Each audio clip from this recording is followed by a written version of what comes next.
residents, Seattle, citizens of San Diego, Houston residents of Atlanta, Denver residents of Detroit, Dallas residents of Chicago. In a remote African jungle, a small monkey is captured. The animal carries a deadly virus. Now, I know that it's some not of a us small have- monkey in an African jungle. It's a Liberian who should never have been permitted to enter America. But as a result of the liberal psychotics who have destroyed and debased every element of America that was worth respecting, America now has the scourge, the plague of Ebola to contend with. I could ask you, who do you blame for the Ebola outbreak in America? But it's a redundant question. There was no Ebola in America until Obama and his minions, his not-so-merry pranksters, refused to do what was necessary, which is close the damn borders to all travelers from the regions of infection. That's the primary rule of epidemiology. Beginners in graduate school learn that. At least they used to learn it. Of course, once the politically correct psychosis invaded even the graduate schools, people don't even talk about maintaining or containing illnesses anymore. They talk about treating illnesses. That's the new watchword. They think they can treat Ebola. Really? How's that working out in Africa? It's spreading like a plague in Africa because it's not treatable in Africa. And if you think you're immune, good luck to you. Now, good luck to you. I want to tell you this. People are debating whether Obama is out to destroy America purposely or through incompetence. The answer is it doesn't matter. Because whatever this man has touched has been a ruination. There's nothing he has done that has worked correctly. Now it's come down to infections and disease. And again, the country is like a dumb country, like a nation of dummies. I don't understand how this country became so dumb so fast.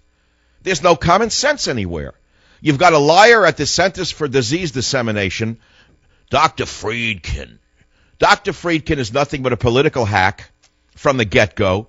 He was selected by a selected community that wanted no quarantine of any kind for any illness ever. So as a result, now you have an Ebola outbreak in America. They should have quarantined the patients in Africa. So now we find out it's even worse than we think. He had contact with 10 children. And they won't even identify what flight he was on. How do you like that? Your liars at the CDC will not even identify which flight this infected individual from Africa was on when he came from Liberia. Did he come directly from Liberia or did he go to Paris? Did he go Liberia, Paris, Dallas? Did he go Liberia, Frankfurt, New York, Dallas? I don't know. Wouldn't a legitimate government, a government that really cared about the health of the people, the safety of the people, say if you're on these flights, please get checked, go to a hospital? But that's not a legitimate government that's operating today. We have an illegitimate, punitive government. I'm not the only one saying it. Some powerful billionaires are finally speaking out against the psychosis coming out of the White House. Just as the Secret Service can no longer protect the president, as evidenced by what's been going on, because they put a clown, politically correct clown in charge of the Secret Service, who thought she bulled her way through the session yesterday. Just by talking loud and looking tough, she looked like just what she is, a woman who bullied her way to the top of the Secret Service. Now you have a guy who was put into the CDC who was nothing but a political front man. A mouthpiece, in other words, for the crowd that runs America the way they're running it. So look, I can talk about this till kingdom come. What good is it going to do you?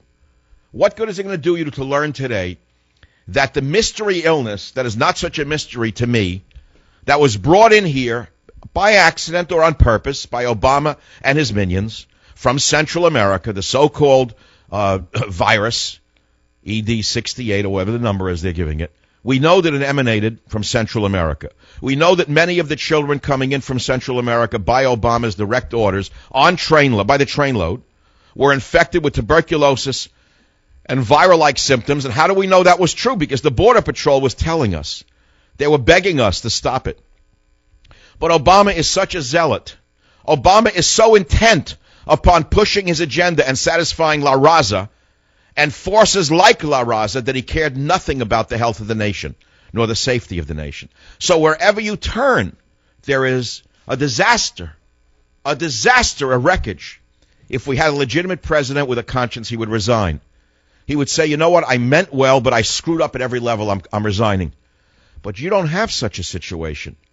You have a zealot who has no conscience, in my opinion. He has no knowledge of the damage he's doing. Perhaps he doesn't even understand what he's done. Or perhaps he does know what he's done. What's the difference what the situation is?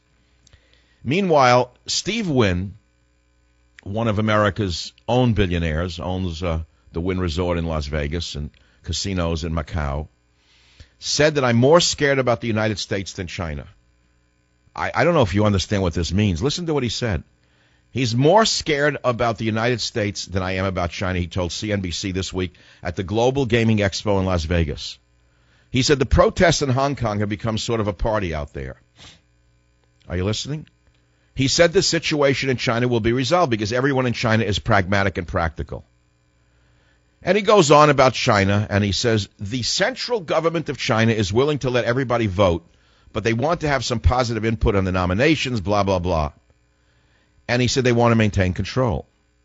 Then he compares the business climate in China to that of the United States, and he says the regulatory burden in China is infinitesimal compared to the crap we get in America. And then he goes on. And then he goes on to say this. Are you ready for this? And you got to hear this one. He says, I am stunned at the immaturity of this administration. We elected a man as president who had no experience at anything. Did you hear that one? Do you like that one? And then he goes on to the possibility that the federal government in the United States may punish companies that do inversions. He says the administration wants to punish everybody. That's part of the political mentality at the moment in America. Punish people. That's the story of Obama. He only knows how to hate and hurt. The phone number is 855-400-7282. Are you worried about the Ebola epidemic? Are you at all worried about it? Does it concern you? Are you concerned that this administration is so incompetent that the Ebola epidemic is going to get out of control in the United States? We've got beheadings. We've got ISIS running wild despite the impotent airstrikes. We have a White House intruder who gets into the White House. We have a psychosis that goes to the head of the Pentagon where they send 3,000 American troops right into Africa, into the hot zone of Ebola. We have open borders with children's viral illnesses and tuberculosis, which is a bacterial illness, now coming to America. Now we have patient zero sitting there in Texas. Now we have the liars at the CDC with psychosis. I keep using the same word, psychotic talking points. They will not reveal the airline. They will not reveal the details. As a friend of mine from London just wrote, he said this guy passed by thousands of people, airports, taxi rides, sent both to and from the hospital in Dallas, and were told nothing to worry about by Dr. Friedkin. They will release no information to us. And then he says, I meet myself. Listen to what he said to me. How many years have I been telling you that we should have health and safety controls at the borders? Who was the one who categorized borders, language, culture? Me. Who was the one who defined a nation by its borders, language, and culture? Me. Who was the one who's written about borders, language, and culture since 1994? Michael Savage. We have no borders. Our common language has been bastardized by an administration that wants to turn us into a polyglot nation that is more like the Tower of Babel than the United States of America. Need I say culture? What culture emanates from the White House that you could be proud of? Tell me the culture.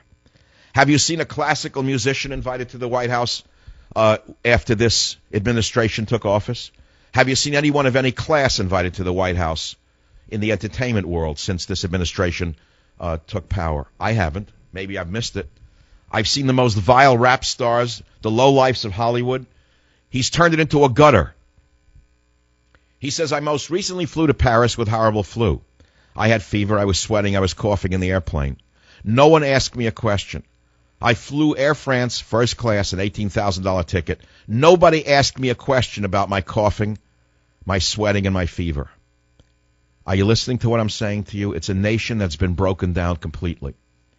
The only question we have is it too late to save it? That's the only question left to ask. Do you understand it's the only question? It's not who did it, why did it happen. First of all, I don't think this country can survive 2 more years of Obama, incidentally. For a while, I was an optimist that we could. And I have to tell you, I don't think we can. He has escalated his assaults and his incompetencies to a level that, if it goes on a geometric level of what we have now, Secret Service, you name it. If it goes in a geometric progression, we're finished. There's no recovering from it. And so I have to tell you, we're down to the wire. And what can we do about it is the only question. We have a slight window in November to throw every Democrat out. Every last Democrat, socialist, Islamist, even if they're reasonably moderate, must be fired. You have to eliminate the Democrat Party in America for good. You must understand what they've done to this country because of their psychosis and their agenda. The Democrat, Socialist, Islamist Party has destroyed this country. You say, well, the Republicans are not much better. I would agree with you, but the key word here is much. Because there's 3 degrees of separation, and those 3 degrees make a big difference downstream. And secondly, we have a chance to lobby the check pants Republicans after they win in November. We can reach them. The Democrats are closed to us. They will not listen to anyone. The Democrat, Socialist, Islamist machine is a closed shop. They will not listen to an American citizen. They don't care what you think. Unless you're from a foreign country or an infected individual from Africa, you cannot speak to a Democrat. Well, we'll find out if it's different when the Republicans win. It's why I wrote Stop the Coming Civil War, and yes, I'm going to talk about it. And the reason I'm going to talk about it is because I thought about it last night. Why should I even tell my people? What's in it for them to buy my book? Why should they buy Stop the Coming Civil War? What's going to buy me, a new Cadillac, a new Mercedes, a Rolls Royce, a boat? I don't need any of that. I don't want it. What I did here in these hundreds of pages with all these references is lay out an architectural plan for saving America.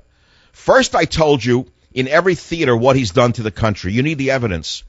And the second reason I want you to have the book is not only to convince friends and neighbors to vote the Democrats out. All of them must be fired. Every last Democrat socialist must be thrown out. Okay, but there's another reason that the book is important for you, and I thought about it last night. It lays the entire legal groundwork or framework for impeaching Barack Obama. I don't need the Republicans to ask themselves whether or not he's committed impeachable offenses. By the time you get through reading chapter and verse on the damage, and believe me, I documented, I'm a scholar by training, a real scholar, not one given a PhD for sending money somewhere. I earned my doctorate, so I'm a scholar by training. And each chapter outlines what he has done, how he has done it. It becomes, in essence, the architectural plan for the impeachment of the President of the United States.